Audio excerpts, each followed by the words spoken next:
Hi everyone, it's Mrs. O'Brien and welcome to another Writer's Workshop mini lesson.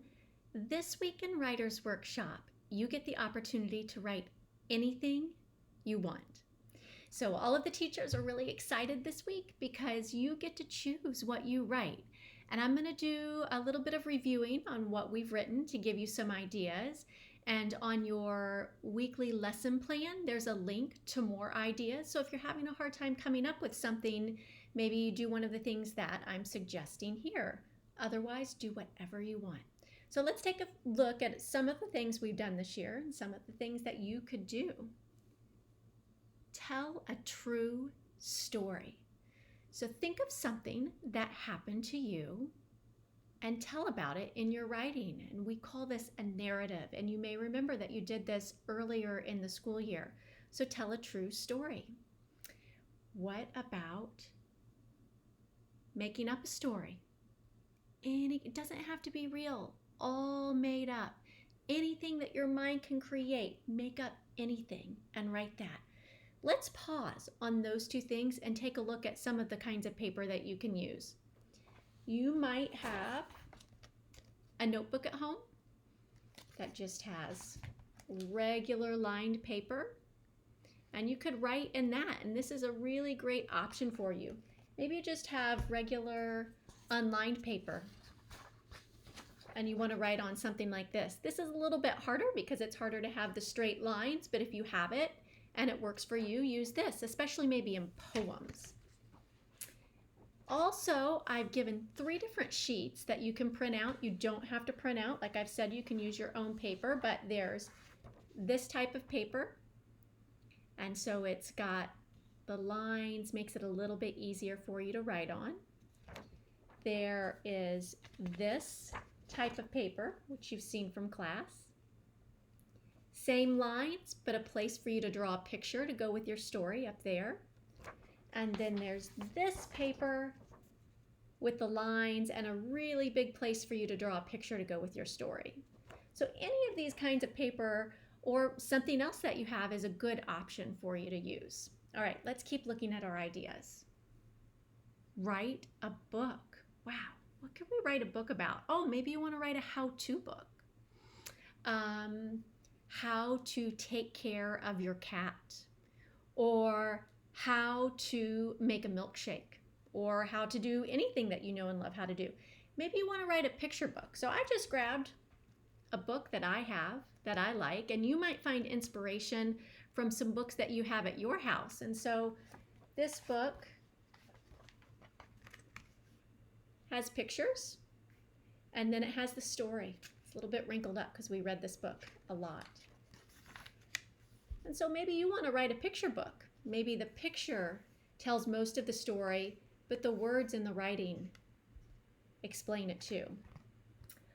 Maybe your book is fiction, meaning it's a made-up story, like we talked about here, but instead of just writing it on a sheet of paper, maybe you turn it into another book.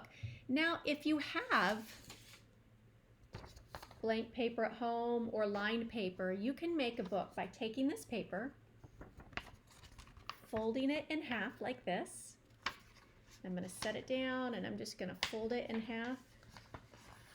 And here I've got my book. Now I have a book that's made just like this. So then it doubles the amount of paper that I have to write on. Now there's a couple ways you can keep these pieces of paper together.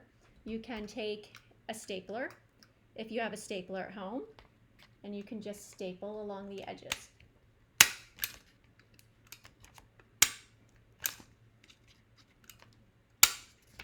There you go. I have my book. If you don't have a stapler, you can punch holes, either with a hole punch or with your parents with something sharp can punch holes here, and you can take some ribbon and tie right here. And if you don't like the way the staples look, you can maybe put a piece of tape over it or glue another piece of paper here, and here you have your own book. There you go. All right, what else can you write? Teach someone about something that you know. So the how-to book, you're teaching something you know.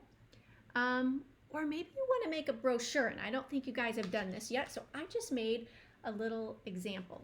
So I made this brochure 3 reasons to visit Universal Studios in Orlando.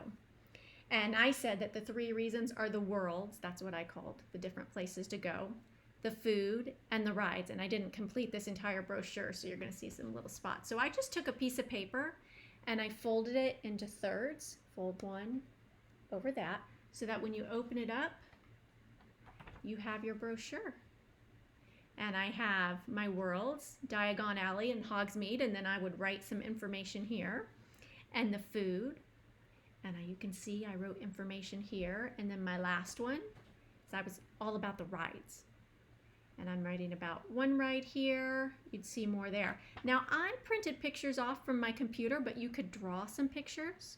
So maybe you're gonna make a brochure on cats or dogs or Lego worlds, and maybe you can draw some pictures and do some of the writing in there. So that's just another idea. All right, let's look at one more idea. Write a poem. So we've been doing our poems. Here's your opportunity to continue writing poems. Write whatever kind you want. I want to show you this poem. Looks a little different than we've done so far. Look at that. This is called a concrete poem. Sometimes we call it a shape poem or a picture poem. And you write your poem and create the shape of what the poem's about. I bet this is about a cat. What do you think? Or look, here's another kind. And that one's ice cream. And this one we did the poem on the outside and colored in the inside. You can just look, just a reminder of the poems that we've been doing. We've been doing I am poems. We did last week a color poem with the senses. You can repeat these or you can do your own kind. And one last thing, let's look at a few things to think about when we're doing our writing. A few reminders. So, correct punctuation. Okay. We remember to capitalize the first word of each sentence if it's a proper noun. So the name of a place, the name of a person, we capitalize that. Put periods at the end of a sentence. Maybe an exclamation point if you're super excited. Commas where they need to be. What else? Transition words. When you're writing that story, transition. Next, later, in a little while, all those fun transition words we've been using. Include dialogue to make the story more interesting. Remember our quotes around the words we're using, and that's what the character's saying. And it makes it a little bit more fun. So if you're writing a story, dialogue's really fun to put in. Use descriptive language. Paint a picture for your readers. And we talked about this in our poetry writing. They went into the forest, or they went into the forest on a dark and gloomy night. Paints a different picture.